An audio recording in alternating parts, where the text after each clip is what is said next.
राष्ट्रीय राजपूत करनी सेना द्वारा 13 अगस्त को रतलाम में सड़कों पर उतरकर उग्र आंदोलन किया जाएगा। ये ऐलान करनी सेना ने राजधानी भोपाल में पत्रकार वार्ता में कहा। करनी सेना का आरोप है कि उनके प्रदेश अध्यक्ष को रतलाम के जहरीली शराब कांड में झूठा फंसाया गया है। इतना ही नहीं, उनके खिलाफ केस दर्ज होने के 3 दिन बाद ही 10,000 रुपए का इनाम तक घोषित कर दिया गया। इन सब के खिलाफ करनी सेना ने मध्य प्रदेश के डीजीपी से लेकर गृह मंत्री तक को ज्ञापन देकर जीवन सिंह शेरपुर के खिलाफ बनाए गए केस को वापस लेने की मांग की है। मामला ये कि हमारे श्री राष्ट्रीय राजपूत करनी सेना के प्रदेश अध्यक्ष जीवन सिंह जी शेरपुर, जिनमें पिछले दिनों एक अवैध शराब की फैक्ट्री पकड़ाई थी रतलाम में, जिसमें मोइन खान नामक एक व्यक्ति पकड़ाया था, तो उससे पुलिस ने टॉर्चर करके जीवन सिंह जी के भी संलिप्त होने के प्रमाण उनके द्वारा लगाए गए, आरोप लगाए गए कि ये भी संलिप्त थे, जबकि ऐसा नहीं है। जीवन सिंह जी दूर दूर तक उन सब चीज़ों में है नहीं।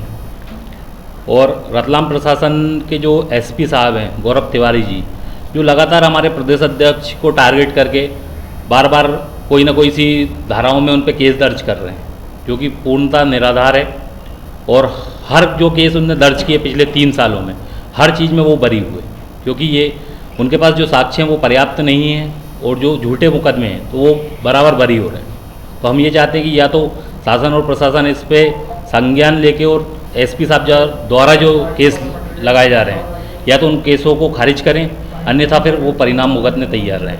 हम 13 अगस्त को रतलाम में घेराव कर रहे हैं, और हम लगभग 11 से 15 लाख तक की पब्लिक हम दिखा चुके हैं हमारी रैलियों में, और शायद जीवन सिंह जी के लिए हम ये सोचते हैं कि उससे भी बड़ा बवंडर हम रतलाम में खड़ा करेंगे। कारण ये है कि जीवन सिंह जी एक ऐसा व्यक्ति है कि जो राजपूत समाज ही नहीं अपितु ओबीसी पिछड़ा वर्ग और जो SC ST वर्ग के भी जो गरीब तबके के लोग हैं, जो वास्तविकता में आरक्षण के लिए मोहताज होते हैं, उनके लिए जीवन सिंह जी एक आवाज़ हैं।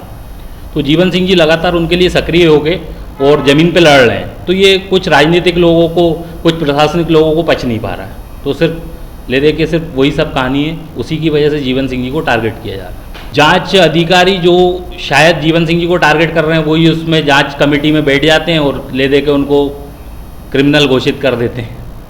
हम उच्च स्तर पर जाँच की मांग कर रहे हैं कि निष्पक्ष जाँच हो, और कम से कम रतलाम के जो अधिकारी हो वो उसमें इन्वॉल्व ना हो। उस कमेटी में जो जाँच कमेटी रहे वो रतलाम के अधिकारी ना रहें।